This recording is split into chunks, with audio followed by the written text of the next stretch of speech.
ಯಾಕೆ ಆಂಧ್ರದಲ್ಲಿ ಈ ರೀತಿ ಮಹಾರಾಷ್ಟ್ರ ಹೋರಾಟ ಮಾಡೋಣ ಅಂದ್ರೆ ಅವರಿಗೆ ರಾಜಕೀಯದ ಕೊರತೆ ಬಹಳ ಚೆನ್ನಾಗಿದೆ. ಅವರೆಲ್ಲರೂ ಕೂಡ ಒಂದಾಗ್ತಾರೆ. ನಾಡಿನ ವಿಚಾರ ಅಂತ ಬಂದಾಗ, ಭಾಷೆಯ ವಿಚಾರ ಅಂತ ಬಂದಾಗ ಅವರೆಲ್ಲರೂ ಕೂಡ ಬಿಟ್ಕೊಡ್ಲಿಕ್ಕೆ ಸಿದ್ಧರಿಲ್ಲ. ಆದ್ರೆ ನಮ್ಮ ನಾಡಿನ ಜನ ದಪ್ಪ ಚರ್ಮದ ಜನ, ನಮ್ಮ ರಾಜಕಾರಣಿಗಳು, ಅವ್ರು ನೀವು ಎಷ್ಟೇ ಹೇಳಿದ್ರು ಕೂಡ ಓಟಿನ ಬ್ಯಾಂಕ್ ಅವಶ್ಯಕತೆ ಅವ್ರಿಗೆಲ್ಲ.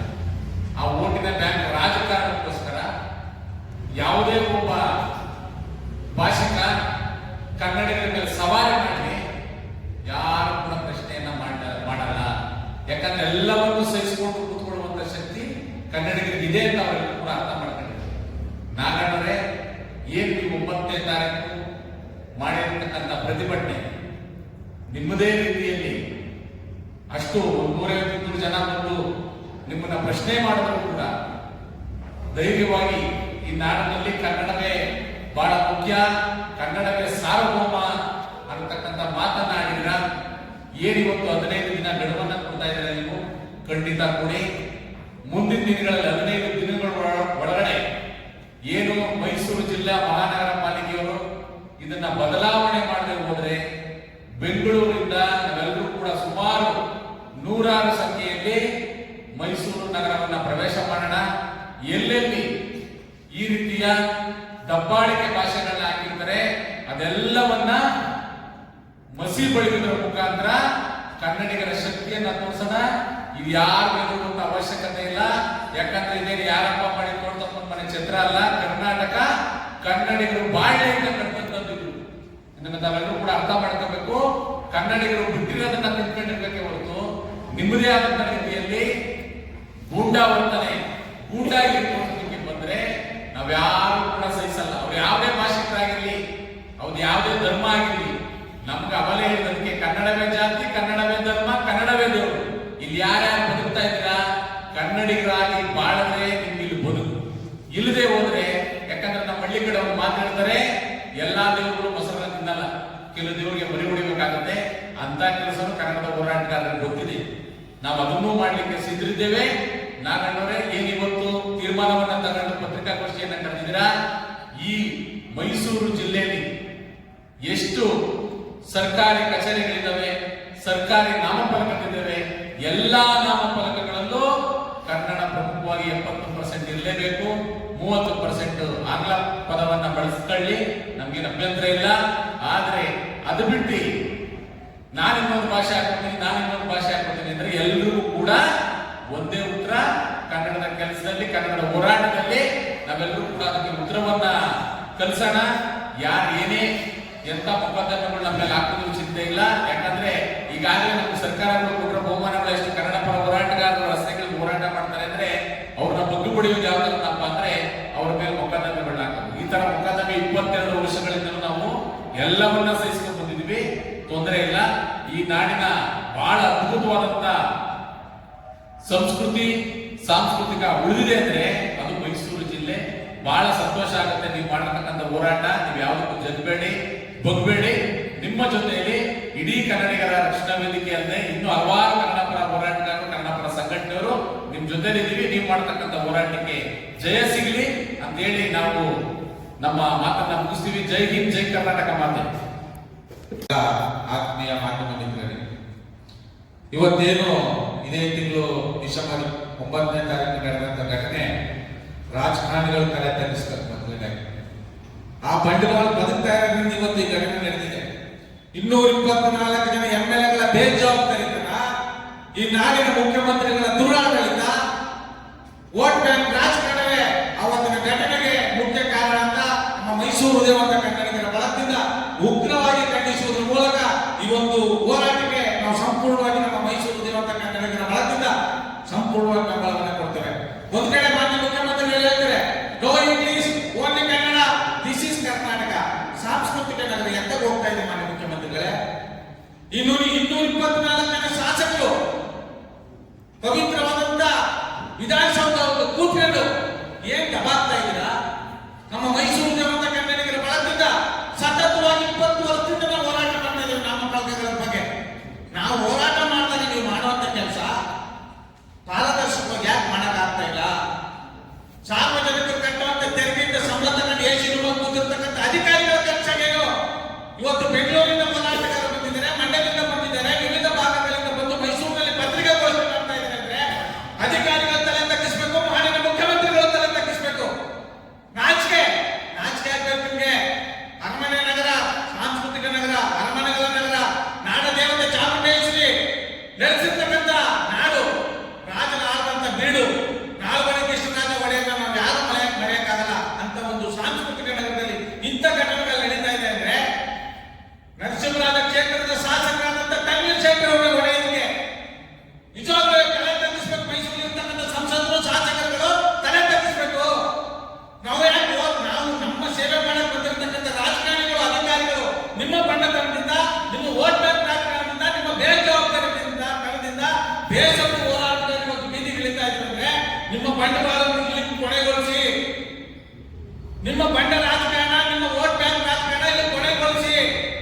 ನಮಸ್ಕಾರ.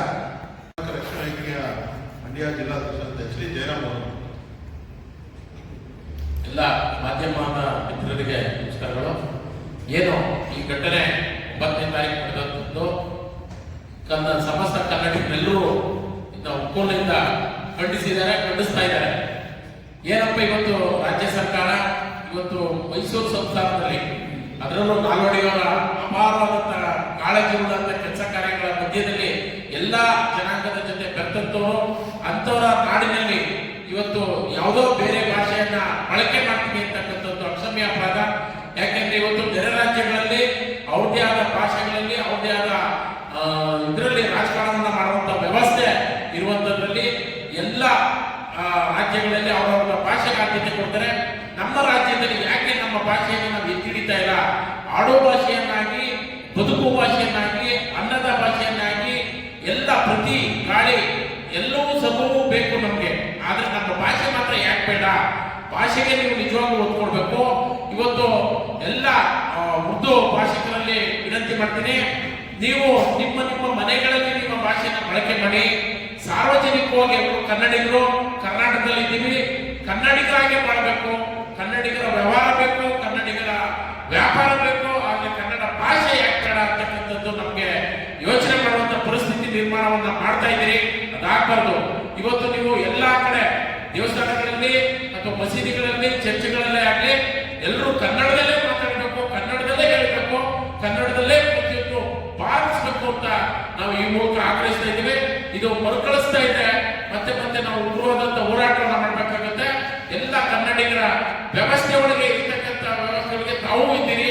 ನಾವು ಎಲ್ಲರ ಜೊತೆ ಸೌಹಾರ್ದತೆಯಿಂದ ಬಾಳೆ ಬದುಕಿಕೊಂಡು ಕರ್ನಾಟಕವನ್ನು ಬೆಳೆಸಬೇಕು, ಕನ್ನಡವನ್ನ ಎತ್ತಿಡಿಬೇಕು ಅಂತ ಈ ಮೂಲಕ ಎಚ್ಚರಿಕೆ ನೀಡಿದ್ದೇವೆ. ಚುನಾಯಿತ ಪ್ರತಿನಿಧಿಗಳು ಇದ್ರ ಬಗ್ಗೆ ತೀಕ್ಷ್ಣವಾಗಿ ಕಾರ್ಯಪ್ರವೃತ್ತ ಆಗಲಿಲ್ಲ ಅಂದ್ರೆ ನೀವು ಜಾತಿಗೋಸ್ಕರ ಮತ್ತೆ ಬದುಕಿಗೋಸ್ಕರ ನೀವು ಬಲಿಯನ್ನ ಕನ್ನಡವನ್ನ ಕೊಡುತ್ತನ್ನ ಈ ಕನ್ನಡಿಗರು ಸಹಿಸುವುದಿಲ್ಲ. ದಯಮಾಡಿ ಎಲ್ಲ ರಾಜಕೀಯ ಪಕ್ಷಗಳು, ರಾಷ್ಟ್ರೀಯ ಪಕ್ಷಗಳು ಇವತ್ತು ಇದಕ್ಕೆಲ್ಲ ಆ ಭಾಷೆಗಳ ಹಿಡಿತವನ್ನ ತಪ್ಪಿಸಲಿಕ್ಕೆ ಪ್ರಯತ್ನ ಇರ್ತಕ್ಕಂಥದ್ದು ಈ ಕನ್ನಡಿಗರ ಮೇಲೆ ಗದಾಪ್ರಹಾರ ಮಾಡ್ತಾ ಇದ್ದಾರೆ. ಇವೆಲ್ಲವನ್ನು ನಿಲ್ಲಿಸಲಿಲ್ಲ ಅಂದ್ರೆ ಉಗ್ರವಾದಂತ ಹೋರಾಟವನ್ನು ಮಾಡಬೇಕಾಗಿದೆ. ಪ್ರತಿ ಮನೆಗಳಲ್ಲಿ ಜಾಗೃತಿಯನ್ನು ಮೂಡಿಸಬೇಕಾಗುತ್ತೆ. ಹಾಗಾಗಿ ನಮ್ಮ ಮನೆಗಳಲ್ಲಿ ನಮ್ಮ ಪೂಜೆಗಳನ್ನ ಇಟ್ಕೊಳ್ಳೋಣ, ನಮ್ಮ ಭಾಷೆಗಳನ್ನ ಇಟ್ಕೊಳ್ಳೋಣ.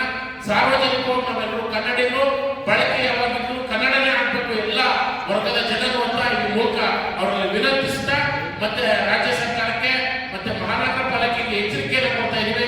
ಇದು ಸರಿಪಡಿಸಿದ್ರೆ ಹೋರಾಟವನ್ನ ತೀವ್ರತರ ಮಾಡಬೇಕಾಗುತ್ತೆ ಅಂತ ಈ ಮೂಲಕ ಎಚ್ಚರಿಕೆಯನ್ನು ಬಯಸ್ತಾ ಇದ್ದೀವಿ. ಮಾಧ್ಯಮ ಮಿತ್ರರಿಗೆಲ್ಲ ನಮಸ್ಕಾರ.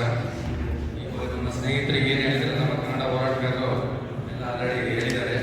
ಈಗ ನಾವು ಆಲ್ರೆಡಿ ನಮ್ಮ ನಗರ ಆಯುಕ್ತರಾದಂಥ ನಾವು ಮಹಾನಗರ ಪಾಲಿಕೆಗೆ ನಾವು ಆಲ್ರೆಡಿ ಮನವಿ ಕೊಟ್ಟಿದ್ದೀವಿ. ಇದು ಅಂಗಡಿ ಮುಂಗಟ್ಟುಗಳನ್ನು ಸಹ ನಾವು 2 ದಿವಸ ನಾವು ಅಭಿಯಾನವನ್ನು ಸಹ ಮಾಡಿದ್ದೀವಿ. ಆದರೂ ಸರ್ಕಾರಿ ಅಧಿಕಾರಿಗಳು ನಮ್ಮ ಪರಮೇಶ್ವರ್ ಹೇಳ್ತಾರೆ ಎಮ್ಮೆ ಚರ್ಮ ಅಂತ ಹೇಳ್ತಾರೆ. ಆ ರೀತಿ ನಮ್ಮ ಸರ್ಕಾರಿ ಅಧಿಕಾರಿಗಳು ಎಮ್ಮೆ ಚರ್ಮ ಆಗ್ಬಿಟ್ಟಿದ್ದಾರೆ. ಇವತ್ತು ಕನ್ನಡನ ಇವತ್ತು ಹಲವಾರು ರಾಜ್ಯಗಳಿಂದ ಬಂದು ಕರ್ನಾಟಕದಲ್ಲಿ ಬದುಕಟ್ಕೊಂಡಿದ್ದಾರೆ.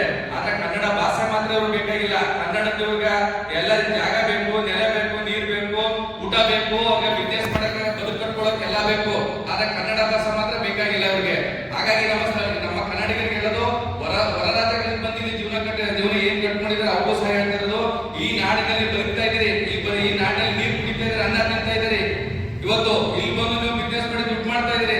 ದಯವಿಟ್ಟು ನಮ್ಮ ಕನ್ನಡ ಭಾಷೆಗೆ ಒತ್ತು ಕೊಡಿ. ನಮ್ಮ ನಾಡು ಜಲ ಭಾಷೆಗೆ ದಯವಿಟ್ಟು ಒತ್ತು ಕೊಡ್ಬೇಕು ಅಂತ ಎಲ್ಲರಿಗೂ ನಾನು ಹೇಳ್ಬೋದು. ಈಗ ಈ ಒಂದು ವೇದಿಕೆಯಲ್ಲಿ ನಾನು ಕೇಳ್ಕೊತಿದ್ದೀನಿ. ದಯವಿಟ್ಟು ನಮ್ಮ ಕನ್ನಡಕ್ಕೆ ಒತ್ತು ಕೊಡ್ಬೇಕು ಅಂತ ಅಷ್ಟೇ ಕೇಳ್ಕೊತೀನಿ. ಅದೇ ನಮ್ಮ ಕನ್ನಡ ಹೋರಾಟಗಾರರಿಗೆ ನಮ್ಮ KRS ಪಕ್ಷದಿಂದ ಅವ್ರನ್ನ ಬೆಂಬಲ ನಾವು ಖಂಡಿತ ನಾವು ನಿಂತು ಒಂದು ಉಗ್ರ ಹೋರಾಟ ಮಾಡಕ್ಕೆ ನಾವು ಸಹ ಸಿದ್ಧವಾಗಿದ್ದೀವಿ ಅಂತ ಈ ಮೂಲಕ ಹೇಳಕ್ಕೆ ನಾನು ಇಷ್ಟಪಡ್ತೀನಿ. ಮೈಸೂರು ವಿದ್ಯಾರ್ಥಿ ಸಂಘದ ವಿದ್ಯಾರ್ಥಿಗಳಾದಂಥ ಬಾಬು ಅವರು ಅಂತ ಸ್ಥಳದಲ್ಲಿ ಇದ್ರವತ್ತು ಘಟನೆ ನಡೆದಾಗ ಅವರು ತಮ್ಮ ಅನುಭವಗಳನ್ನು